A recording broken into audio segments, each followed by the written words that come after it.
The blood on his hands wasn't hers. Not yet. But Lucian Draculeshti, king of the Eternal Court, knew it would be within the hour if he couldn't stop the poison spreading through her veins. The human woman convulsed in his arms, her mortal body rejecting the supernatural toxin meant for him, and for the first time in 3 centuries of immortal existence, he felt the cold grip of helplessness. Wait, before the next revelation happens. If this mystery has already captivated you, let us know where you're following this story from. To make sure you don't miss any unexpected alliances or awakened powers, subscribe and join our circle. The game is about to change. Now, back to the scene. They were in the grand hall of Castle Draculeshki, where moments before, a state dinner had been underway. Now the long table was overturned, goblets of wine, some crimson with grapes, others darker with sustenance, spilled across marble floors. The assassination attempt had been swift and precise, a crossbow bolt dipped in nightshade and crushed mountain ash fired by a traitorous guard. The bolt should have pierced Lucian's heart.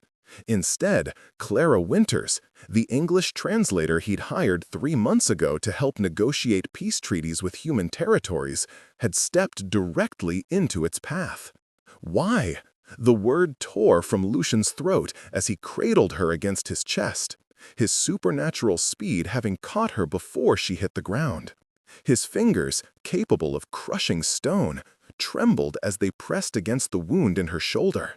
Black veins were already spreading from the puncture. The poison designed specifically to destroy immortal flesh, now wreaking havoc on mortal systems it was never meant to encounter. Clara's gray eyes, usually so sharp with intelligence and wit, were unfocused with pain. "Because," she gasped, blood flecking her lips, "you were about to sign a treaty that would save thousands of human lives, including my sister's village. Seemed worth it." Around them, chaos erupted. Lucian's personal guard had seized the assassin, who was screaming about purification and the abomination of vampire-human cooperation. Other nobles of the Eternal Court were shouting conflicting orders, some demanding the human be let to die as natural selection, others calling for healers, though everyone knew human physicians would be useless against supernatural poison. "Mircea!" Lucian's roar silenced the hall. His oldest friend and advisor, Mircea Dalka, was at his side in a heartbeat. The archives. There was a text from the Sanguine Wars, a method the witches used to purge mountain ash. "That required a blood exchange," Mircea interrupted, his ancient face grave. "A complete transfusion. For a human to survive vampire blood in those quantities, with the poison already in her system, the odds are—" "I don't care about the odds." Lucian was already biting into his own wrist, opening a vein. "Tell me the ritual." Clara's hand, small and fragile compared to his, caught his wrist before he could bring it to her lips. "Wait." Her voice was barely a whisper, but it carried absolute authority. What will it do to me?" Lucian met her gaze, and for once his legendary composure cracked. "I don't know. The texts are unclear. You might survive as human. You might die anyway. Or you might—" He couldn't finish. "Turn?" she supplied, and despite everything, a wry smile touched her lips. "Become like you?" The transformation requires more than blood exchange. It requires intention, a choice. But the sheer volume of blood needed to purge the poison— "Clara, I cannot promise what you'll be when you wake. If you wake." The black veins had reached her collarbone now, creeping toward her heart. They had minutes at most. Around them, the hall had gone silent, every vampire present understanding the magnitude of what was being proposed. A king did not share his blood lightly. A king did not risk his essence on a mortal. The political ramifications alone. "Do it," Clara said. Then, stronger, "Your Majesty, I formally request your intervention. Let the record show I chose this." Mircea stepped forward immediately, his role as court scribe activating. Witnessed and recorded. Clara Winters, translator and liaison to the human territories, exercises her right to accept supernatural aid in the face of mortal injury sustained in service to the crown. His Majesty, Lucian Draculesti, accepts responsibility for all outcomes. The formality of it steadied something in Lucian. He had rules, protocols. Even in crisis, the law of his court provided structure. He nodded once to Mircea, then looked down at Clara, whose breathing was becoming labored. "This will hurt," he warned her. "Everything hurts already," she managed. "At least make it mean something." He brought his bleeding wrist to her lips, and she drank. The effect was immediate and violent. Clara's body arched in his arms, a scream building in her throat that she somehow bit back. The vampire blood was attacking the poison, yes, but it was also flooding her system with power her mortal form was never designed to contain. Lucian could feel it through the blood bond forming between them.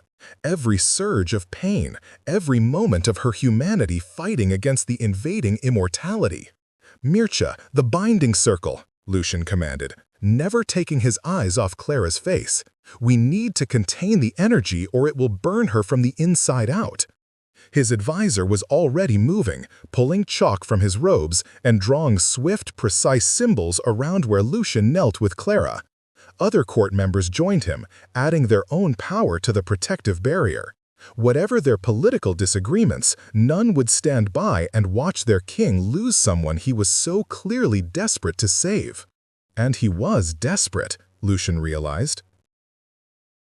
When had this human woman become so important?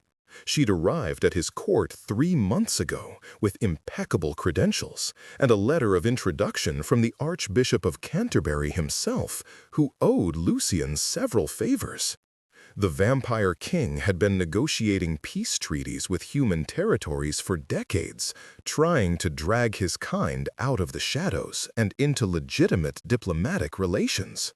Clara had proven invaluable. Her knowledge of languages, customs, and legal frameworks had accelerated negotiations that had been stalled for years. But it was more than her professional skills. Clara Winters treated him like a person, not a monster or a legend. She argued with him over treaty clauses, brought him books she thought he'd enjoy, and once, memorably, had fallen asleep at the library table while researching land rights law, her head pillowed on an ancient tome. He'd carried her to a guest room that night, struck by how fragile she seemed, how temporary. Mortality had never bothered him before. His lovers over the centuries had been fellow vampires, beings who could match his strength and endure his intensity. Humans were food, subjects, occasionally allies, but not equals, not companions. Clara had somehow become both. "Your Majesty," Mircea said quietly, kneeling beside him within the chalk circle. "You need to let her rest now. The blood has done its work, the poison is purged, but she needs to metabolize what you've given her, and that process," he hesitated, "it could take hours or days. There's no way to know." Lucian looked down at Clara. She'd lost consciousness, her breathing shallow but steady. The black veins were receding, but in their place, his blood was leaving faint silver traces under her skin, like lightning frozen in flesh. He'd never seen that before. "Something's different," he said. "Yes." Mircea's tone was carefully neutral. "Your Majesty, when did you last perform a true blood exchange? Not a feeding, not a turning, but an exchange with the intent to heal." Lucian had to think back. The Sanguine Wars. There was a human child caught in crossfire between witch covens and vampire clans. I pulled her from a burning building, and she'd inhaled too much enchanted smoke. I gave her blood to heal her lungs. He paused. She lived as human for 3 more decades, then died peacefully of old age. Why? Because that child bore the same silver tracings for the rest of her life. They called her the King's Protected. No vampire could harm her, no witch could curse her, no human weapon would strike true. She was marked by your blood, bonded but not turned. Mercia gestured to Clara's unconscious form. This woman carries the same mark, but stronger. You gave her much more blood, and she's already survived what should have killed her twice over. When she wakes, he trailed off.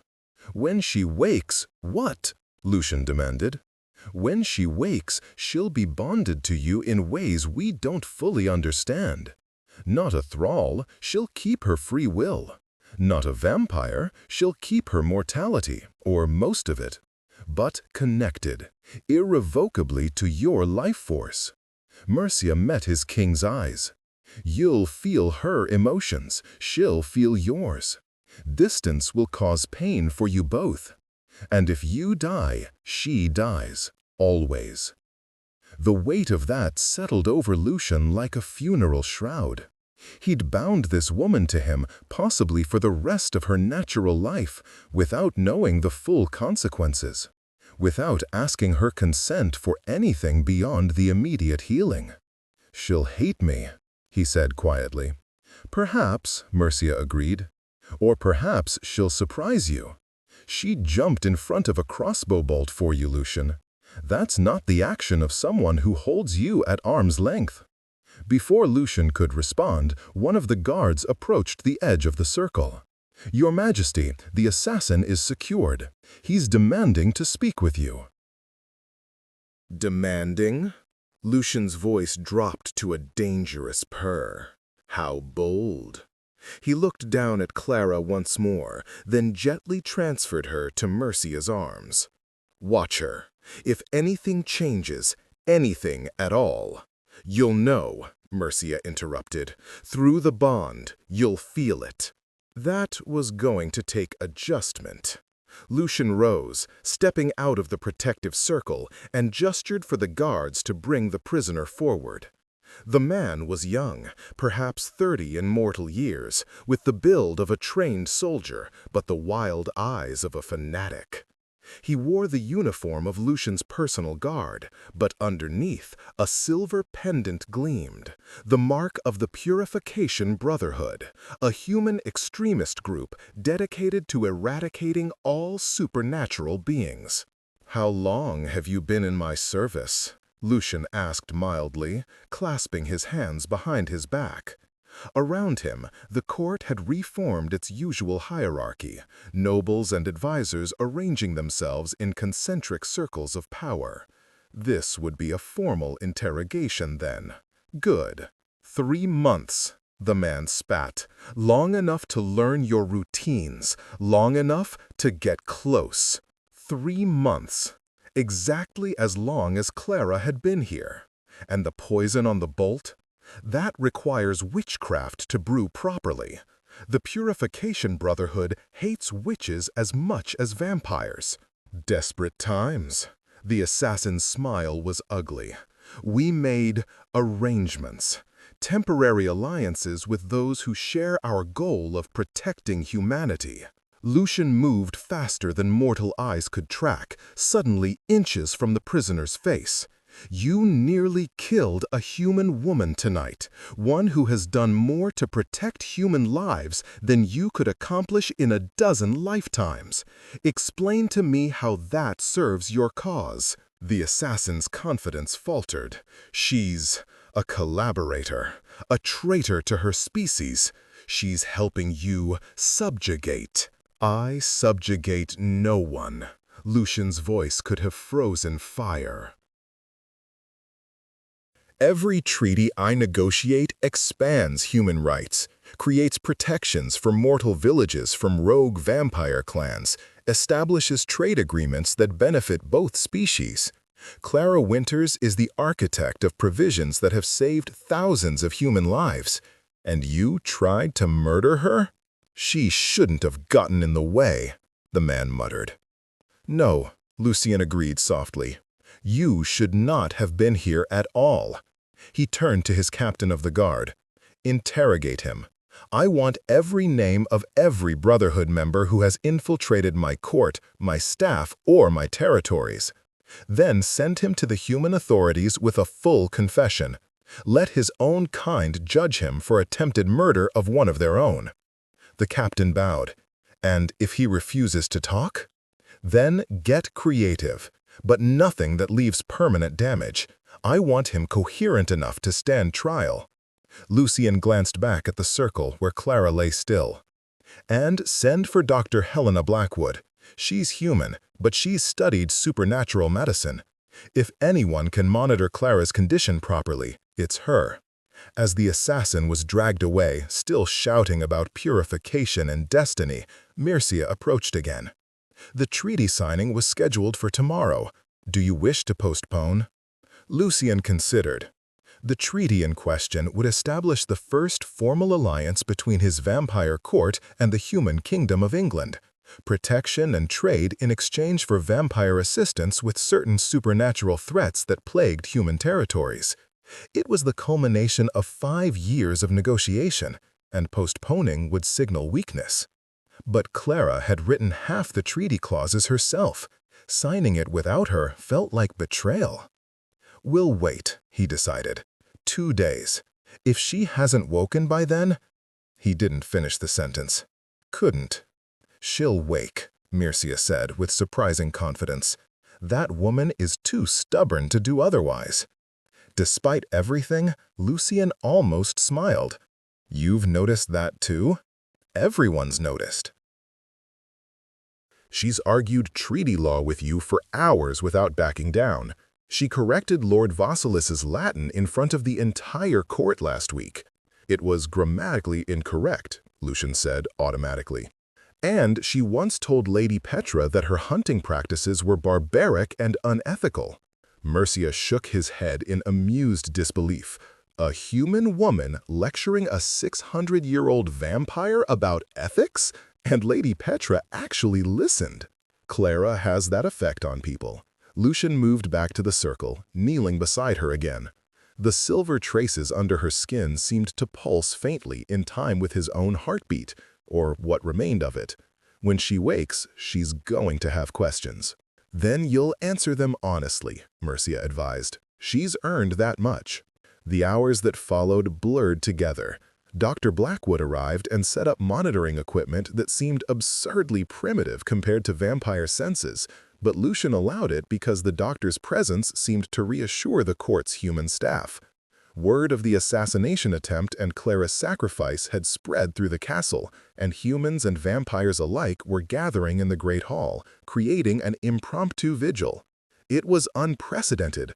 Lucien couldn't remember a time when his court had united so completely around the fate of a single human. But Clara had somehow built bridges during her 3 months here, forming friendships and alliances that crossed species lines. The human kitchen staff brought flowers. A vampire scholar left a stack of legal texts Clara had requested last week. Even Lord Vasily, still smarting from the Latin correction, sent a rare medicinal herb from his private collection, one that was supposed to ease the transition for humans touched by vampire blood. As dawn approached, Lucien finally allowed himself to be persuaded to rest. Not sleep, he didn't need sleep as humans did, but meditation in his private chambers.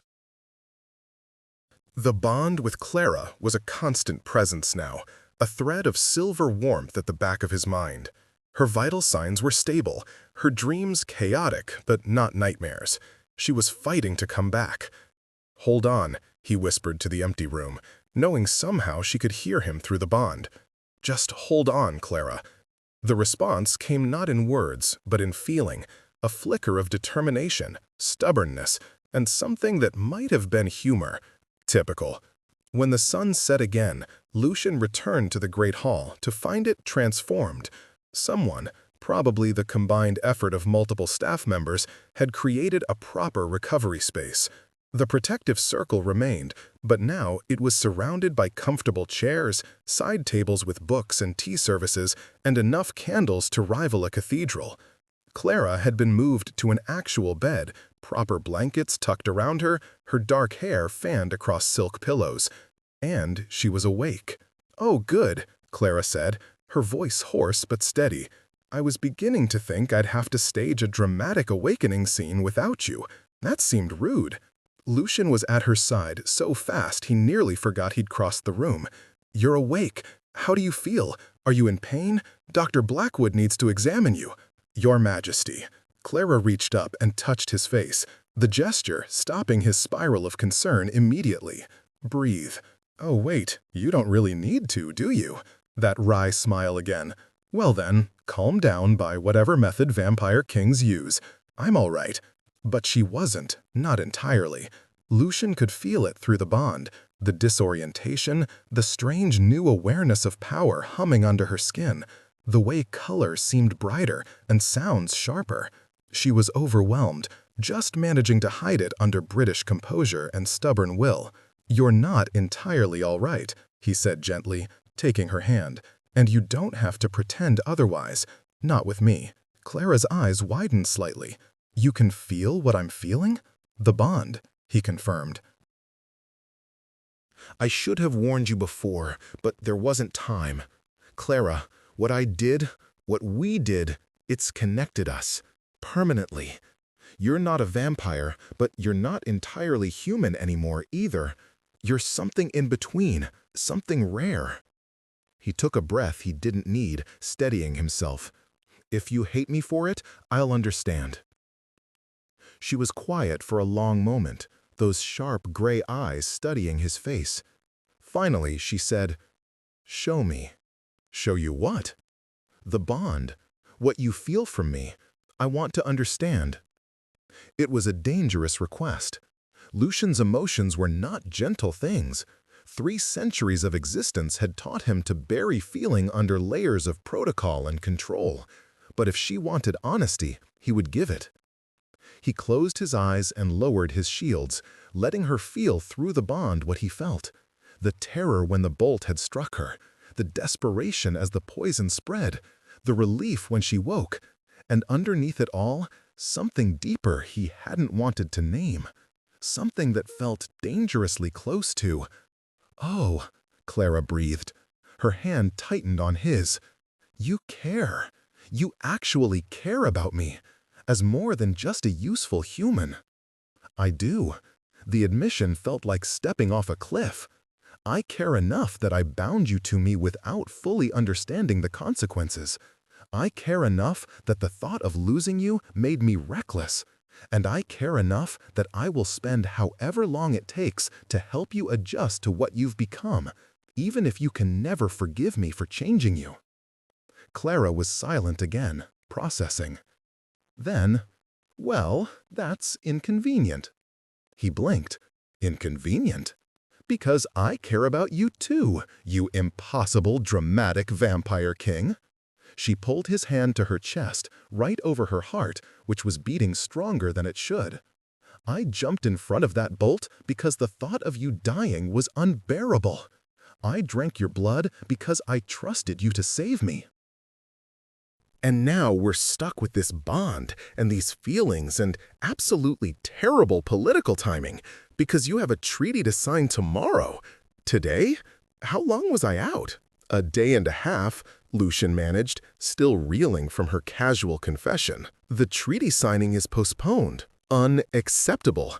Reschedule it for tonight. We've worked too hard to let one assassination attempt derail everything." Clara tried to sit up, wobbled, and accepted Lucian's immediate support with more grace than pride. "Although I admit I might need help standing for the ceremony. These new abilities are going to take some adjustment. Tonight, Clara, you nearly died. And now I'm alive, bonded to the Vampire King, and apparently covered in glowing silver lines that I'm trying very hard not to panic about." She met his eyes. "So let's take this absolutely insane situation and turn it into something useful. Let's show both our peoples that humans and vampires can not only coexist, but thrive together. Let's sign that treaty while I'm literally marked with your protection, so everyone can see what alliance really looks like." It was brilliant. It was reckless. It was so perfectly Clara that Lucian found himself laughing for the first time in decades. "You're extraordinary." "I'm practical," she corrected, "and I'm also starving. What exactly do people eat when they're whatever I am now? Please tell me I don't have to start biting people." "No biting required," he assured her, helping her stand. The bond flared with satisfaction at their proximity, at touching her. "Though your dietary needs may have shifted somewhat, we'll figure it out together." "Together," Clara repeated, testing the word. Then she looked up at him, and despite the silver traces on her skin and the power humming in her veins, her smile was purely human. "I suppose there are worse fates than being permanently connected to a king. Even an immortal one who brought you into a dangerous world without permission? Especially one who did it to save my life." She touched his face again, and through the bond, he felt her certainty. "We'll make this work, Lucian. The bond, the treaty, this strange new existence. Because the alternative, a world where you and I don't try, is unacceptable." He wanted to kiss her then, wanted it with an intensity that shocked him. But this was too new, too fragile. Instead, he brought her hand to his lips, a gesture of courtly respect that felt weighted with promise. "Then we'll try," he agreed. "Together." The treaty signing that evening was unlike anything the vampire court had ever witnessed. Clara stood beside Lucian, dressed in a gown of deep silver that seemed to echo the marks on her skin. She looked like some ancient priestess, a bridge between worlds, and when she spoke the treaty terms in 3 languages for the assembled witnesses, her voice carried power that made even the oldest vampires take notice. The human delegation, led by Lord Ashford representing the English crown, stared openly at the marks on Clara's skin where they showed at her collarbone and wrists. But instead of fear or disgust, Ashford bowed deeply to her. "Miss Winters, we heard of your sacrifice. On behalf of His Majesty the King and all of England, please accept our deepest gratitude. You have proven that cooperation between our kinds is not only possible, but worthy of the highest honor." Clara's return curtsy was perfect despite her lingering weakness. "Lord Ashford, the honor is mine. This treaty represents hope for both our peoples. May we build on it for generations to come." When Lucian signed the document with a quill dipped in special ink, mixed with a drop of his blood to bind the magical contracts woven into the parchment, he felt Clara's steady presence through the bond, reinforcing his conviction. When she added her signature as chief negotiator and witness, her hand remained steady despite everything she'd endured. The treaty was sealed with formal oaths spoken in ancient languages, binding vampire magic and human law together in unprecedented alliance. As the last words echoed through the hall, spontaneous applause erupted, first from the human delegation, then spreading through the vampire court, until even the most traditional nobles were acknowledging this historic moment. The celebration afterward was more subdued than typical vampire marvels out of respect for Clara's recovery, but she moved through the crowd with quiet grace, accepting congratulations from both species. Lucian watched her charm Lord Vasile into laughing, discuss philosophy with Mircea, and explain treaty clauses to curious human merchants who'd never dared approach a vampire before. "She's a natural diplomat," Mircea observed, appearing at Lucian's elbow. "And the bond, it's stabilized remarkably well. The silver marks are already fading to something more subtle. She'll be able to pass as human when needed, but those with supernatural senses will always know she's under your protection." "Is she in danger because of it?" Lucian asked, the thought having tormented him all evening. "Less danger, actually. The mark warns away any who would harm her, and through the bond, you'll sense if she's threatened. Though," Mircea hesitated. "Though what?" "The Brotherhood won't see her as human anymore. They'll consider her corrupted, a traitor, confirmed. She'll need protection. She'll have it. Lucian's tone left no room for argument. Full court protection, permanently.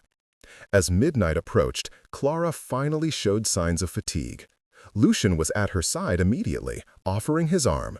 "You've done more than enough for one day. Let me take you to your chambers."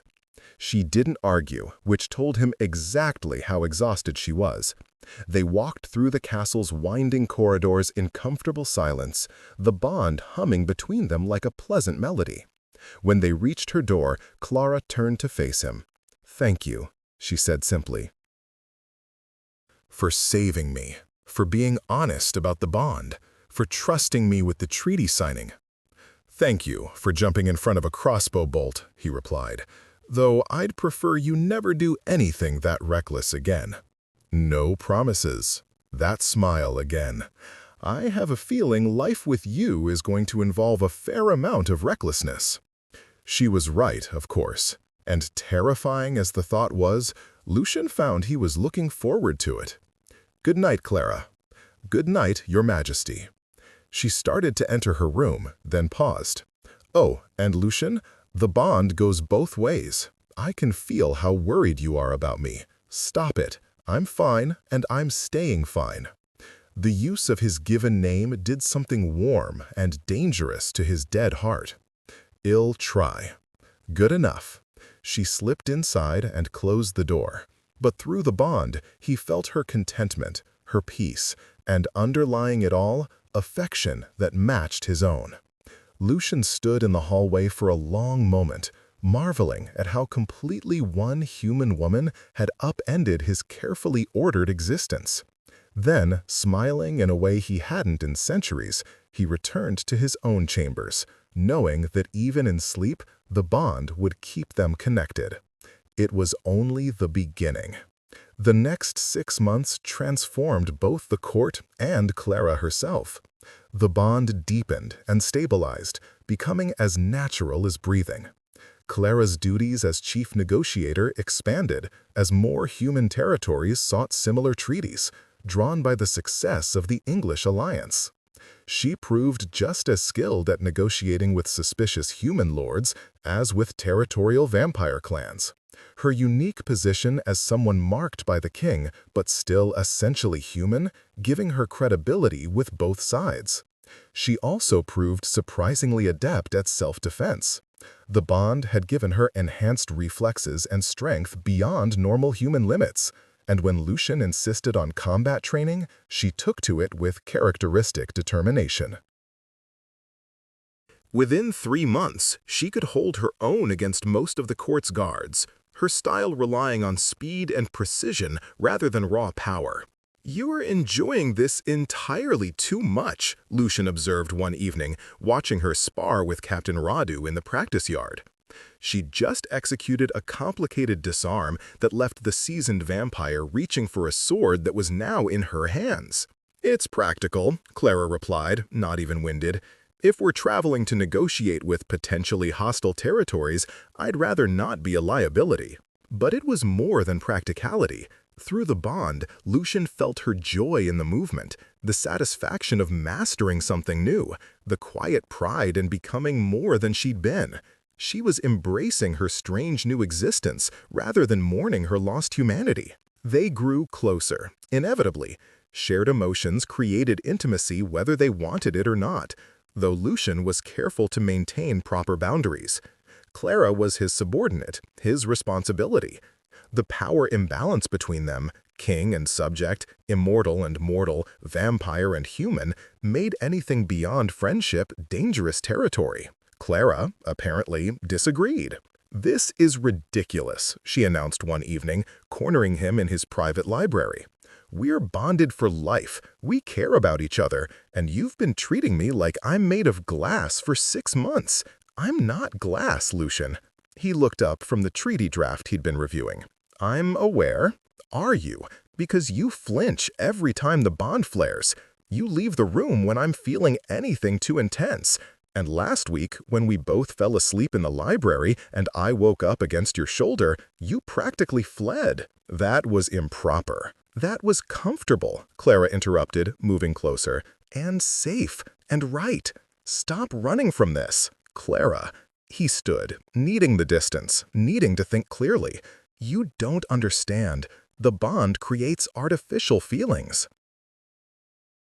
What you think you feel for me might simply be the connection confusing you. Don't you dare patronize me. Her voice was sharp enough to cut. I'm not a child, and I'm not confused. I know the difference between bond-induced emotion and real feeling. I've spent 6 months experiencing both, learning to distinguish them. And what I feel for you is real, Lucian. It was real before the bond, and it's real now. He wanted to believe her. God and devil both, he wanted to. But the fear that had somehow coerced her feelings, that the bond had manipulated her into caring for a monster, was paralyzing. What if you're wrong? He asked quietly. What if the bond has influenced you in ways you can't detect? I have centuries of experience managing supernatural forces. You have 6 months. How can you be certain? Clara was quiet for a moment. When she spoke again, her voice was gentle but firm. I jumped in front of that crossbow bolt before the bond existed. That was real. Everything since has just given me more reasons to care, not manufactured them. She took his hand, and through the bond, he felt her absolute certainty. But if you need time to be sure of your own feelings, I can respect that. Just stop running from me. It was the gentleness that undid him. That and the trust radiating through the bond. Trust that he would handle her heart with care. Trust that they could navigate this together. I'm not unsure of my feelings, he admitted. I'm terrified of them. I haven't cared for someone this deeply in 300 years. The last person I loved died because being associated with me made her a target. I can't. His voice broke. I cannot watch that happen again. Then don't watch, Clara said. Fight. We'll fight together. Anyone who comes after me comes after us both. That's what the bond means, isn't it? Partnership. Shared strength. She was right, as usual. Lucian pulled her close, finally allowing himself what he'd wanted for months, the simple comfort of holding her. Through the bond, he felt her relief, her joy, her fear that mirrored his own. They were both terrified. And they were both willing to try anyway. Together, he murmured against her hair. Together, she agreed. That night marked a shift in their relationship. They were still professional in public, but in private, the walls came down. They worked side by side on treaty negotiations, debating clauses and strategies with the comfort of partners who knew each other's minds. They trained together in the practice yard, learning each other's fighting styles. They read in the library, sometimes talking, sometimes in comfortable silence, but always aware of the bond humming between them like a song only they could hear. The court noticed, of course. Some approved, seeing strength in their king finding a true partner. Others worried about the implications of a vampire king being so closely bonded to a mortal woman. But Clara's competence and her marked status, the silver traces that still appeared faintly under her skin when she used the bond's power, silenced most critics. 8 months after the assassination attempt, they traveled together to the remote territory of Lord Constantine, a vampire elder who had refused all previous treaty overtures. The journey took them through mountain passes where winter still clung to the peaks despite spring's arrival in the valleys below. Why did Constantine finally agree to meet? Clara asked, riding beside Lucian's horse on her own mount. She'd learned to ride properly since joining the court, another skill she'd mastered with determined practice. Because he heard about you, Lucian replied. The human who saved the vampire king. The woman marked by royal blood, but still mortal. You're a curiosity to him, I suspect. Wonderful. I love being a curiosity. Her dry tone made him smile. You're more than that, and you know it. Constantine is old, older than me by several centuries. He remembers the wars between species, the centuries of mutual slaughter. The very idea of cooperation offends him, but he agreed to meet you specifically. That's significant. They reached Constantine's stronghold at dusk, a castle built into the mountain itself, all dark stone and narrow windows. The vampire lord who greeted them was ancient in a way that showed in every movement, a weariness that spoke of too many centuries, too much history. "So," Constantine said, his voice like stone grinding on stone, "this is the famous Clara Winters." His eyes, black as pitch, studied her with unsettling intensity. The human who would teach vampires to play nice. "No," Clara replied calmly, meeting his gaze without flinching.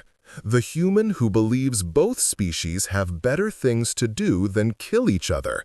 My lord, you survived. How long? 4 centuries? 5? 6, Constantine said. 6 centuries. In that time, how many of your kind have you watched die in pointless conflicts with humans? How many humans have died in retribution?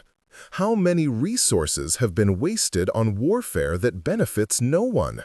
She stepped forward, and Lucian felt her nervousness through the bond, but also her conviction. "I'm not here to teach anyone anything. I'm here to offer an alternative. Trade instead of raids. Treaties instead of terror. Partnership instead of predation." "Pretty words," Constantine said. "But words don't change nature. Vampires are predators. Humans are prey. That's the natural order." "Nothing about vampires is natural," Clara countered. "You're supernatural beings, which means you get to choose what you are. Predators? Yes, but predators can evolve, learn, adapt." She touched her collarbone where the silver marks were faintly visible.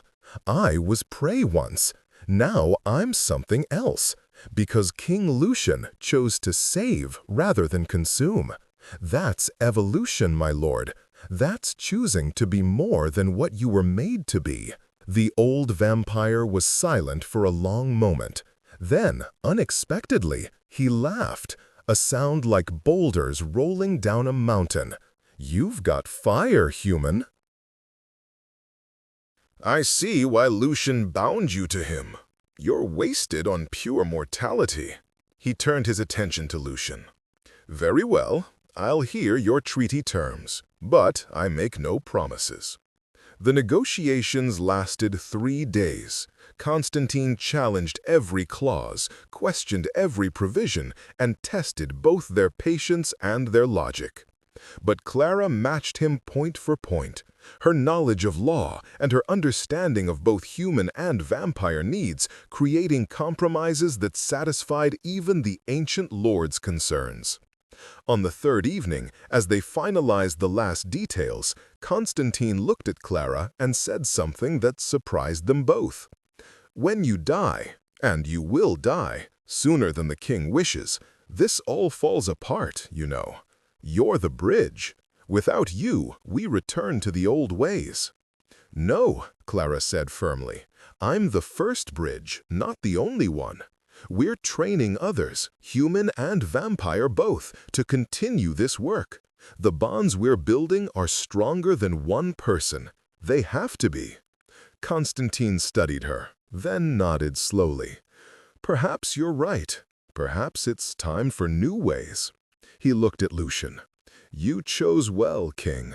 This one understands legacy." As they rode away from Constantine's stronghold with a signed treaty, Lucian felt Clara's exhaustion through the bond, but also her triumph, her satisfaction, her hope. "That was incredible," he told her. "You negotiated circles around an elder who's been alive since the Black Death." "I had good material to work with," she replied, smiling. "Your previous treaty drafts were excellent foundations." Then, more seriously, "He's right, though, about me dying. We need to think long-term about succession planning for this work. Clara, I'm not morbid, just realistic. I'm mortal, Lucian. The bond might extend my life somewhat, but unless... She trailed off. Unless I turn you. The thought had haunted him for months.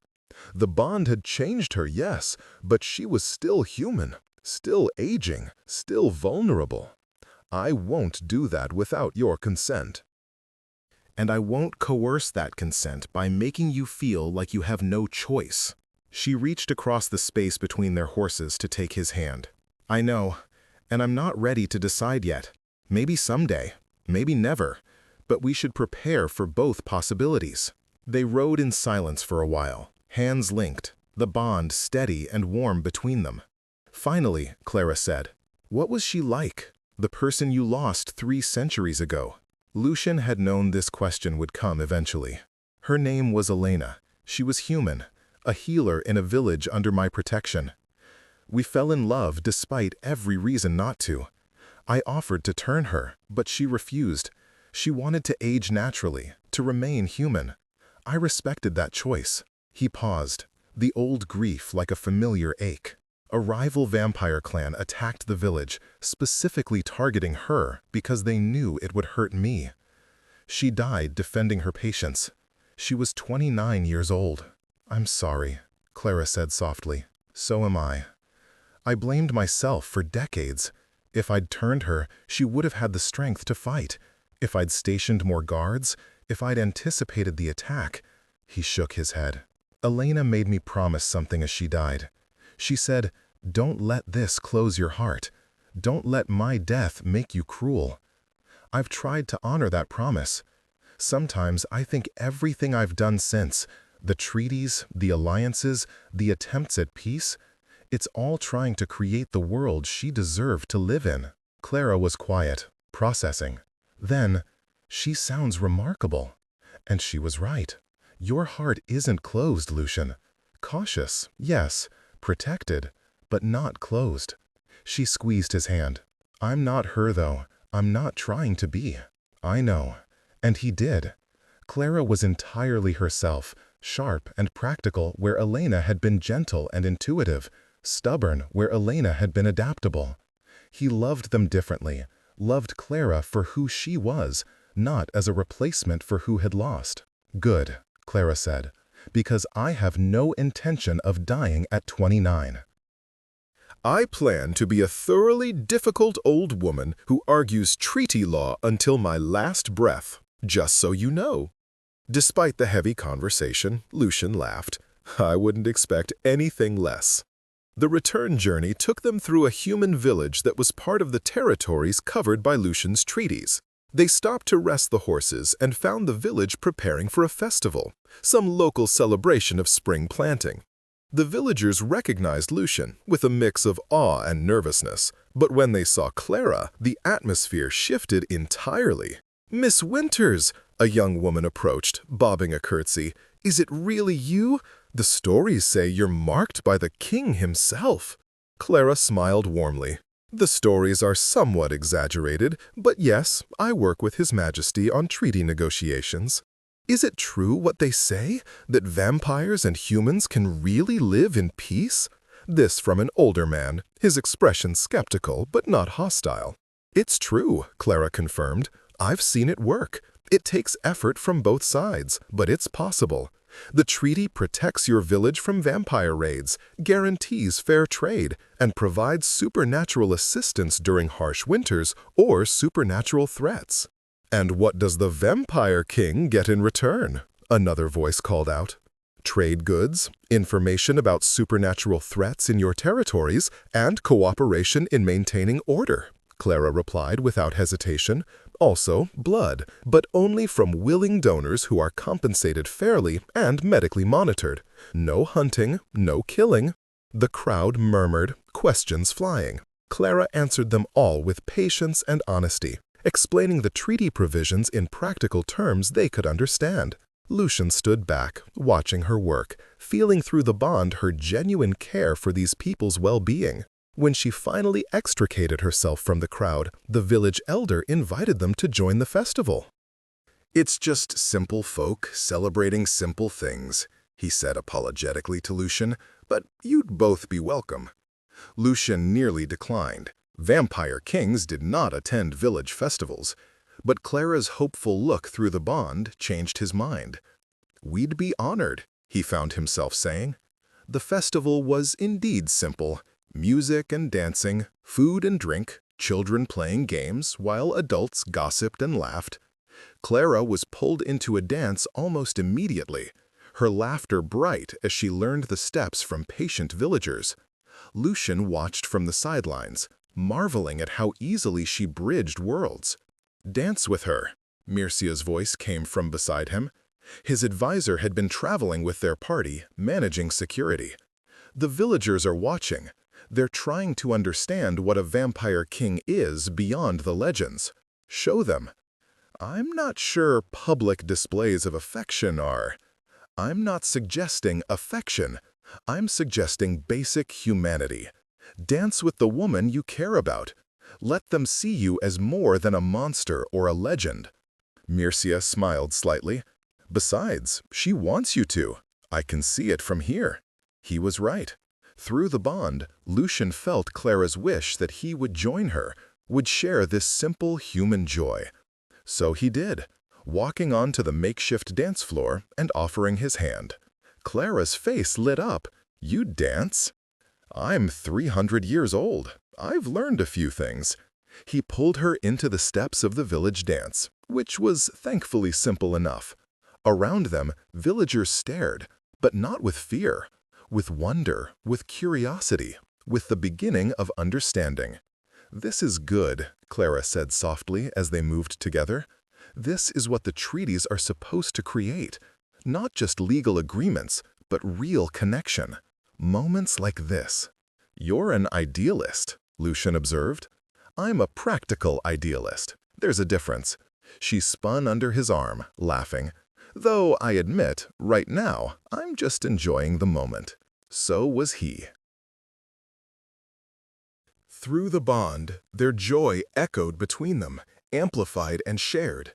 For a few precious minutes, they were simply two people dancing at a spring festival, the weight of kingdoms and treaties and mortality set aside. When the music ended, they thanked the villagers and continued their journey home. But something had shifted. The bonds between them, between species, between past and future, all of it felt more possible, more real. Back at Castle Draculisht, they fell into a comfortable routine. Days filled with work, treaties to negotiate, disputes to mediate, the endless business of running a supernatural court alongside human territories. Evenings spent together, reading or talking, or simply existing in shared space. Nights when Lucian worked while Clara slept, and he would sometimes pause to watch her, marveling that this remarkable human had chosen to bind her life to his. One evening, nearly a year after the assassination attempt, Clara found him in the library, looking through old journals. "What are you reading?" "Records from the Sanguine Wars, the last major conflict between vampire factions and human kingdoms. It ended 300 years ago with massive casualties on both sides and no clear victor. Just exhaustion." He looked up at her. "I was thinking about Constantine's words, about legacy, about what happens when you're gone." Clara sat beside him, tucking her feet under her on the large chair they'd started sharing. "Having second thoughts about the whole mortality thing?" "Yes," he admitted. "No, both." He closed the journal. "I don't want to pressure you, Clara. I don't want you to feel like you have to become vampire to satisfy me or to preserve your work. But I also—" he struggled for words. "I also don't want to lose you. And the thought of watching you age, watching you fade, when I know I could prevent it, it's agony," Clara finished. "I know. I feel it through the bond, your fear." She took his hand. "But here's what I've realized over this past year. Whether I'm human or vampire, whether I live 50 more years or 500, our time is limited. Death comes for everyone eventually, just at different speeds. What matters is what we do with the time we have. Very philosophical. I've been reading your books. She gestured at the library around them. You have quite the collection on mortality and meaning. I've learned some things. She paused, choosing her words carefully. I'm not saying no to turning, Lucian. I'm saying not yet. I want to live this human life fully before I give it up. I want to know I'm choosing vampirism because it's right for me, not because I'm afraid of dying or because you're afraid of losing me. It was mature, reasoned, and completely Clara. Lucian pulled her close, breathing in her scent. Still human, still warm, still temporary. How did I get so fortunate? You jumped in front of a metaphorical crossbow bolt when you made peace your goal instead of power, Clara replied. Good decisions tend to lead to good outcomes. She nestled against him. Besides, you're stuck with me for quite a while yet. The bond's life extension effects are real. Dr. Blackwood estimates I'll easily live into my 90s, possibly longer. That's 70 more years of me arguing treaty law with you. Promise? Promise. They sat together in comfortable silence, the bond humming between them. The future uncertain, but somehow less frightening. Lucian had spent 300 years preparing for every contingency, controlling every variable. Clara was teaching him to accept uncertainty, to find strength in vulnerability. The next 2 years brought both triumphs and challenges. 3 more vampire territories signed treaties. The human kingdoms expanded their trade agreements. A joint vampire-human council was established to handle disputes and coordinate responses to supernatural threats that endangered both species. But the Brotherhood grew bolder too. Assassination attempts became frequent enough that Lucian increased security for all treaty negotiators, not just Clara. A coordinated attack on 3 villages under treaty protection was traced back to Brotherhood cells working with rogue vampire clans, those who opposed peace and missed the old days of unchecked hunting. Clara took the threats in stride, continuing her work with a bodyguard detail that she found simultaneously reassuring and annoying. I understand the necessity, she told Lucian after an argument about security protocols, but I also need to be able to do my job. If I'm surrounded by guards at every meeting, it undermines the message of cooperation and trust. They compromised.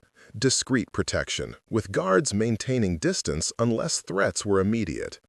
It was a calculated risk that made Lucian nervous, but Clara's point was valid.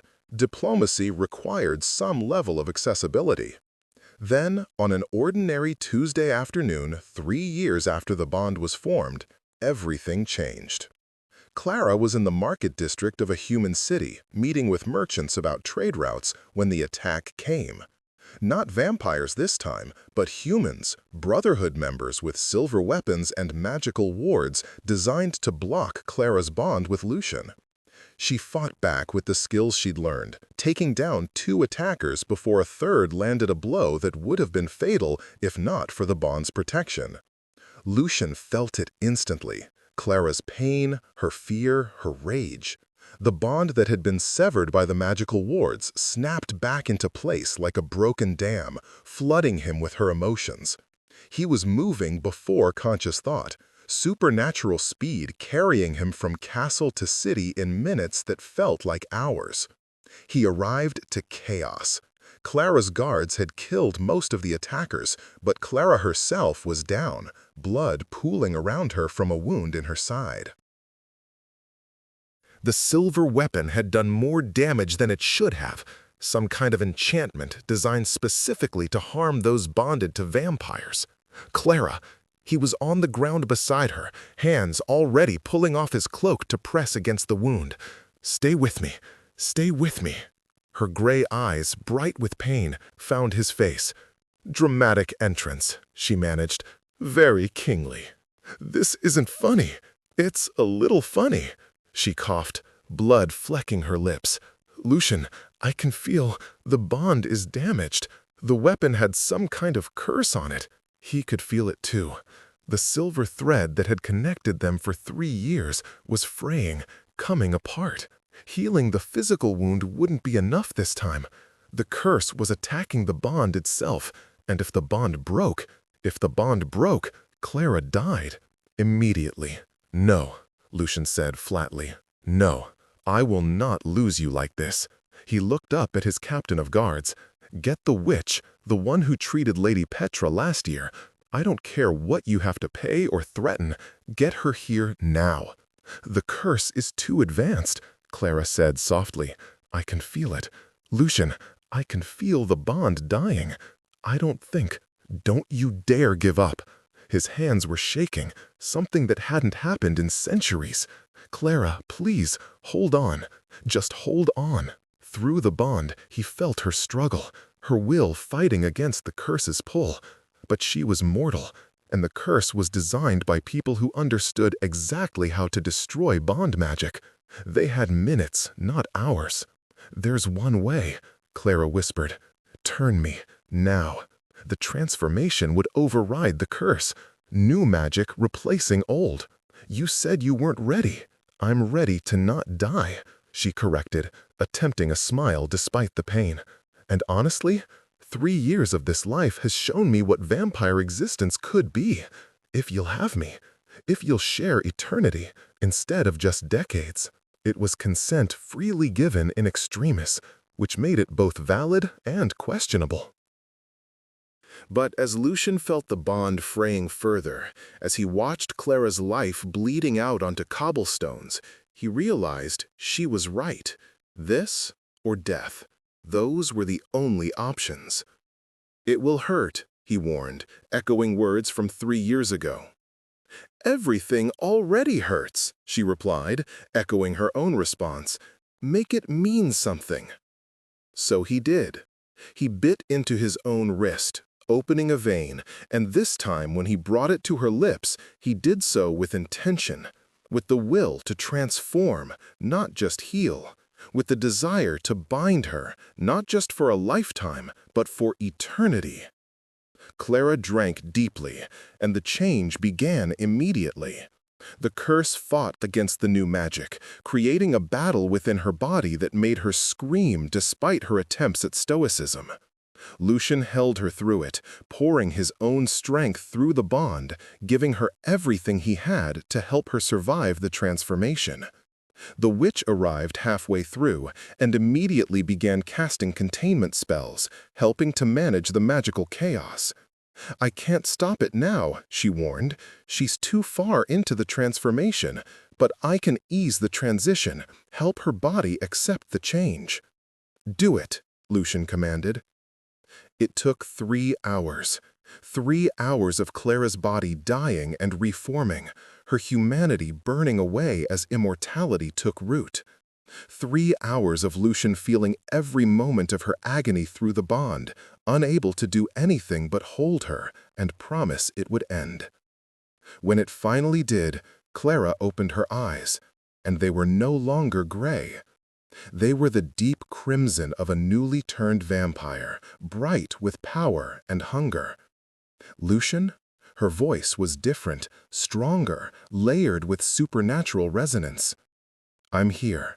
He helped her sit up, noting how her wound had healed completely, how the blood that remained was drying on skin that was already pale as marble. "How do you feel?" Clara looked at her hands, at the way colors seemed brighter and sounds sharper. "Hungry," she admitted, "and strange, and powerful." She met his eyes. "Did it work? Is the curse gone?" The witch stepped forward. "The curse is destroyed. The transformation consumed it entirely. You're a vampire now, Miss Winters, fully and completely." "Lady Draculesque," Lucian corrected automatically. "If Clara consents, she'll be my queen consort. That was always the plan if she chose transformation." Clara blinked, processing. Then she laughed, a sound that was still recognizably her despite the supernatural edge. "I get almost murdered, forcibly transformed, and then proposed to all in one afternoon? You really know how to show a girl a good time." Despite everything, Lucian found himself smiling. "Is that a yes?" "That's a, I need to eat something and then have a very long conversation about the logistics of vampire royalty before I answer," Clara replied. But she took his hand, and through the bond, now stronger than ever, reinforced by the transformation, he felt her certainty. "But yes, obviously yes. I didn't jump in front of that crossbow bolt and spend 3 years building a life with you just to back out now." The formal coronation as queen consort came 3 months later, after Clara had adjusted to vampire existence and completed the traditional trials required of anyone who would join the royal bloodline. She passed them with the same determined competence she'd brought to everything else, earning respect even from the most traditional court members. The human kingdoms reacted with mixed emotions. Some saw it as betrayal. Their champion transformed into the very thing she'd been mediating with. Others saw it as the ultimate commitment to peace, Clara quite literally becoming a bridge between species by being both human in memory and vampire in reality. "I understand your concerns," Clara told a delegation of human lords who came to protest. "But my work doesn't change. My goals don't change. I remember what it's like to be human, to fear vampires, to worry about loved ones in territories where supernatural beings roam." That perspective doesn't disappear just because my body has transformed. If anything, I'm now better positioned to advocate for human interests because I can't be dismissed as naive or ignorant of vampire nature. I am vampire now, and I'm choosing cooperation over predation every single day. Her words, backed by 3 years of proven commitment to human welfare, gradually won over even the skeptics. The treaties held, the councils continued functioning, and Clara's transformation became proof that change was possible, that anyone could evolve beyond what they were born to be. 20 years passed, then 50, then 75. Clara grew into her immortality, becoming not just Lucian's queen, but a legendary diplomat in her own right. Treaties she negotiated were called the Winter's Accords, named for the humanity she never forgot, even as centuries distanced her from mortal existence. They built the world Alina had deserved to live in, and they built it together. But Lucian never forgot the cost, never forgot the moment Clara had nearly died, the choice she'd been forced to make. And every year on the anniversary of that terrible day, he left a white rose on the spot where her human blood had stained the cobblestones, a memorial to the mortal woman who had chosen to live forever rather than abandon the work she believed in. 100 years after Clara's transformation, they stood together on a balcony, overlooking territories that had once been battlegrounds and were now thriving mixed communities of humans and vampires. The Winter's Accords had spread far beyond their original scope, creating a web of alliances and protections that covered most of the known world. "Do you ever regret it?" Lucian asked, quietly. "Giving up mortality? Being forced to choose transformation under such circumstances?" Clara was silent for a moment, her crimson eyes, still striking even after a century, scanning the peaceful landscape. "I regret the violence that forced the choice," she said finally. "I regret that we didn't have time for me to decide naturally. But regret the transformation itself? No." She turned to face him. "I've lived long enough now to know what I would have missed if I died human. This work, our work, it's barely begun. There's so much more to do. You sound like you did when you were mortal, still driven, still determined. Some things don't change." She smiled, the expression still recognizably Clara, despite immortal beauty. "Though I admit, I understand now why you were so afraid when we first bonded. Losing someone you love is terrifying, whether you're vampire or human. I just have more time to worry about it now." "Comforting," Lucian said dryly. "I try." She took his hand, their bond, now over a century old, humming with contentment. "Come on, we have a council meeting in an hour, and you know how Lord Constantine gets if we're late." They walked back into the castle together, king and queen, partners in every way that mattered. And if sometimes Lucian still saw the shadow of mortality in Clara's ageless eyes, the memory of the human woman who had jumped in front of a crossbow bolt, he also saw the strength that had carried her through transformation and beyond. They had chosen each other again and again, through every challenge and danger. They would continue choosing each other for as long as immortality lasted. It was enough. It was everything.